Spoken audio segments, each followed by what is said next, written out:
Hey everyone, welcome to Web Solution. In today's video, I'm going to show you how to turn off Bigo Live notifications. So let's get started.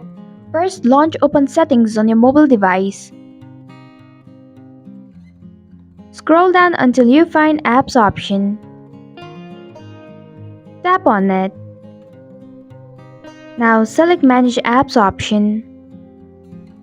Scroll down until you find Bigo Live application. Tap on it. Scroll down a little and then tap on Notifications option.